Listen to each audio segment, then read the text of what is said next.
Hello and welcome. Today, we're unpacking a book with a really provocative idea at its core. It's called The Curse Still Stands, and it basically argues that a set of ancient prophecies aren't just history, they're actively shaping our world right now. So, let's dive into the argument it makes. The entire book we're looking at today really hangs on this one single powerful question. What if a series of curses, written down thousands of years ago, aren't just old text? What if they're actually playing out right now for a whole group of people? So the source for this explainer is a book by Claudia Reid called The Curse Still Stands. Now, just so we're all on the same page, our job here isn't to debate the author's claim. We're simply going to walk you through the specific argument she lays out from beginning to end. All right, first things first, what is the book's main point? What is it actually claiming? Let's get right to the core of it. Okay, so here's the central idea. The author, Claudia Reid, argues that one particular group, who she identifies as the descendants of the people enslaved during the transatlantic slave trade, are the ones living out these ancient curses. Her argument is that this group, who she calls a forgotten people, is pretty much unaware that their past and even their present circumstances are, in her view, tied directly to this biblical text. Now, to really get a grip on this claim, we have to go back to the very foundation it's built on. The entire argument rests on a specific interpretation of what's known as a biblical covenant. At the very heart of this thesis is something called the covenant. The way it's presented in the book, this is a formal, really serious, binding agreement between God and the ancient Israelites. You can almost think of it like a contract, you know? It had very specific terms and conditions, mostly laid out in the Old Testament book of Deuteronomy. And according to the author's reading, this covenant wasn't complicated at all. It basically offered two very clear paths. It was a fork in the road. If you obey, you get blessings. If you disobey, well, that's when the curses get triggered. Simple as that. And while the idea of a covenant is pretty big, the author really zooms in on one chapter in particular, Deuteronomy, chapter 28. For this book's argument, this chapter is ground zero.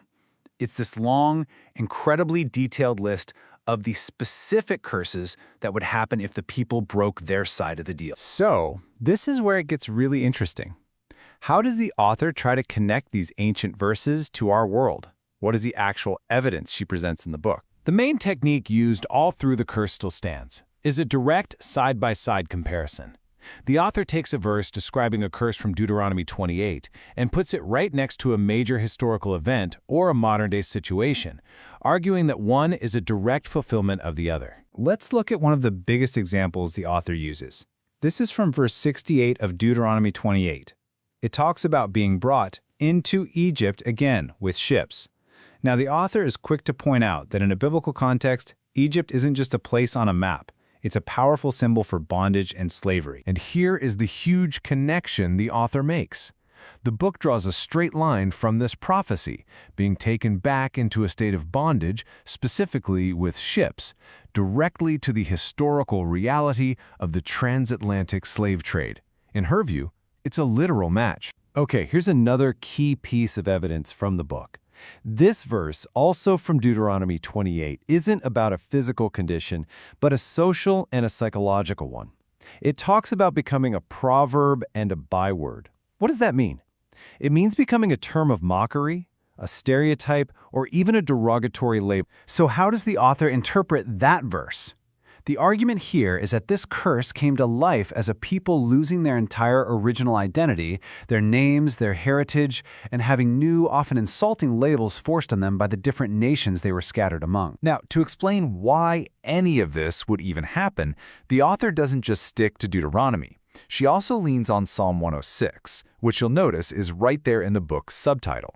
This psalm is used to lay out a long history of disobedience followed by punishment, which really reinforces that cause and effect relationship of the covenant. So if these curses are real and still active, like the author argues, what's the solution?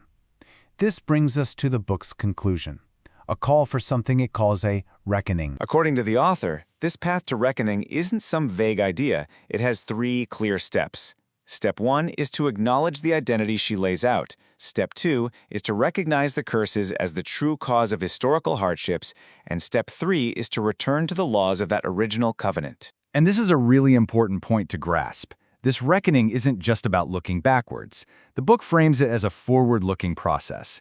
The idea is that understanding the source of the problem is presented as the only way to finally break the cycle and change what happens next. But the book doesn't just end with a proposed solution. It leaves the reader with one final, very provocative question that really reframes the whole argument. So, before we get to that final question, let's do a quick recap of the book's core argument. First, an ancient covenant is still relevant today. Second, Deuteronomy 28 is read as a living prophecy. Third, major historical events are linked directly to these curses. And finally, all this leads to a call for a reckoning. Okay? With that in mind, the book leaves us with this. And this is the thought the book wants you to wrestle with. It completely flips the script. After spending all this time arguing that you can see the evidence of the curses throughout history, it asks a challenging question. If the consequences of breaking the deal are so visible, what about the blessings? What would a return to obedience actually look like? It's a question that just kind of hangs there, shifting the focus away from punishment and toward the potential for redemption.